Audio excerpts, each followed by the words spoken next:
இலங்கையில் 1,00,000க்கும் அதிகமானவங்களுக்கு வேலை இல்லாமல் போகக்கூடிய சூழல் ஏற்பட போகுதா? முன்னாள் ஜனாதிபதி ரணில் விக்ரமசிங்க அவர்கள் ஒரு இடம்பெற்ற ஒரு ஊடக சந்திப்பில் தான் இந்த ஒரு விடயத்தை சொல்லியிருக்காரு. எதனால இந்த ஒரு விஷயத்தை சொல்லியிருக்காருன்னு பார்த்தீங்கன்னா, நம்ம எல்லாருக்குமே தெரியும் அமெரிக்காவின் வரி கொள்கை. இது உலகளாவிய ரீதியில் நிறைய நாடுகளுக்கு நிறைய புதிய புதிய மாற்றங்களையும் புதிய சரிவுகளையும் ஏற்படுத்தியிருக்கு அப்படின்னு சொல்லக்கூடியதாக இருக்கும்.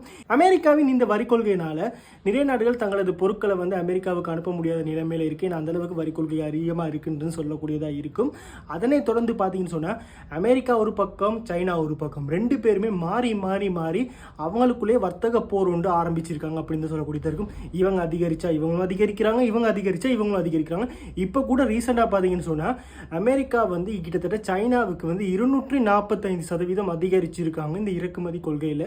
இந்த மாதிரியான இறக்குமதி கொள்கை, இறக்குமதி வரிகளை அதிகரித்து செல்றதுனால இலங்கைக்கு என்ன ஒரு மிகப்பெரிய நஷ்டம்னு சொன்னால், இலங்கையில் உற்பத்தி செய்யப்படுகிற பொருட்கள் அமெரிக்காவுக்கு இறக்குமதி செய்ய முடியாத நிலைமையினால நிறைய தொழில் நிறுவனங்கள், நிறைய தொழிற்சாலைகள் இருக்கக்கூடியவங்களுக்கு வேலை இல்லாமல் போகும். ஏன்னா அமெரிக்கா பேஸ் பண்ணி இருக்கக்கூடிய கம்பெனிகளுக்கு எந்த விதமான உற்பத்தியும் இல்லாததுனால, எந்த விதமான உற்பத்திகளும் இடம்பெறாததுனால அங்கே இருக்கிறவங்களுக்கு எந்த விதமான லாபமும் வரப்போகிறது இல்லை. அங்கே இருக்கக்கூடியவங்களுக்கு எல்லாத்துக்குமே தொழிலை இழக்கக்கூடிய வாய்ப்புகள் அதிகம் அப்படின்னு சொல்லி இந்த ஒரு ஸ்டேட்மெண்ட்டை கூட இப்போ வெளியிட்டு இருந்திருக்கா. அது மாத்திரம் இல்லாமல் மக்களிடையே இது தொடர்பான ஒரு விழிப்புணர்வை கண்டிப்பாக மேற்கொள்ள வேண்டும் அப்படிங்கிறத முன்னாள் ஜனாதிபதி ரணில் விக்ரமசிங்கே அவர்கள் தெரிவிச்சிருந்திருக்காரு.